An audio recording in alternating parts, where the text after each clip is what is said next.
নমস্কার বন্ধুরা, তিয়াসাস রেসিপিতে সকলকে স্বাগত জানাই। আজ আমি আপনাদের উচ্ছে দিয়ে আলু ও ডাঁটার একটা দুর্দান্ত স্বাদের রেসিপি আপনাদের সঙ্গে শেয়ার করতে এসেছি। বাঙালির এই অতি সাধারণ উচ্ছে ডাঁটার তরকারিটা ডাল ও গরম ভাতের সঙ্গে খেতে দুর্দান্ত লাগে। একবার বানিয়ে খেয়ে দেখবেন। তবে আসুন দেখে নেওয়া যাক এই উচ্ছে আলু ও ডাঁটার রেসিপিটা আমি কিভাবে বানাই। এই রেসিপিটা বানানোর জন্য কি কি লাগছে দেখুন।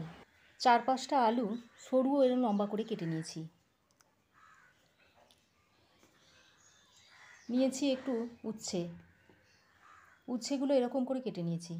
আর কিছু সজনে ডাঁটা নিয়েছি, 2টো কাঁচা লঙ্কা চিড়ে নিয়েছি, আর 2টো টমেটো এরকম একটু টুকরো করে নিয়েছি, আর 1 মুঠো মটরশুঁটি নিয়েছি।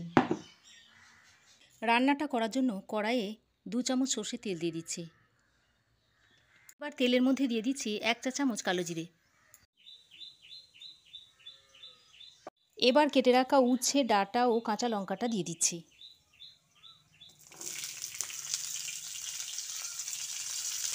দিয়ে 2 মিনিট ভেজে নিচ্ছি।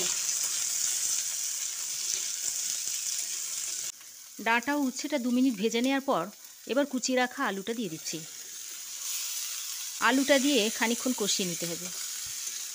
আলুটা দিয়ে কিছুক্ষণ নেড়ে নেওয়ার পর এর মধ্যে দিয়ে দিচ্ছি কুচনো টমেটোটা, আর দিয়ে দিচ্ছি মটরশুঁটি। এবার এগুলো মিশিয়ে নিচ্ছি। কিছুক্ষণ নেড়ে নেওয়ার পর এর মধ্যে দিয়ে দিচ্ছি স্বাদ মতো নুন, দিচ্ছি 1 চা চামচ হলুদ গুঁড়ো, আর দিয়ে দিচ্ছি 1/2 চা চামচ লঙ্কার গুঁড়ো। মশলাটা দিয়ে ভালো করে মিশিয়ে নিচ্ছি।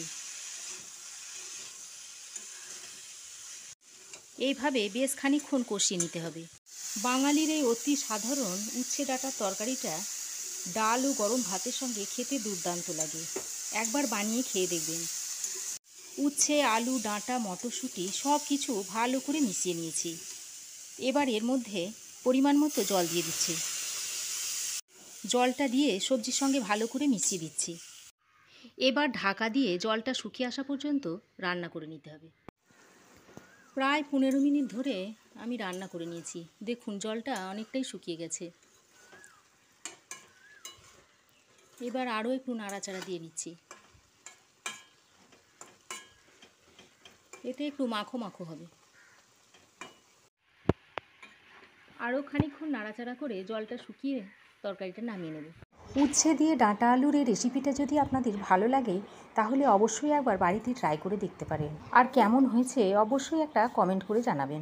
ভালো লাগলে লাইক ও শেয়ার করবেন। পাশে থাকা বেল আইকনটা অবশ্যই প্রেস করবেন। আর আমার চ্যানেলে নতুন বন্ধু হয়ে থাকলে প্লিজ চ্যানেলটা সাবস্ক্রাইব করার অনুরোধ রইল। আজ এ পর্যন্তই। আবার দেখা হবে নতুন কোনো রেসিপি নিয়ে নেক্সট এপিসোডে। সে পর্যন্ত ভালো থাকবেন, সুস্থ থাকবেন। ধন্যবাদ।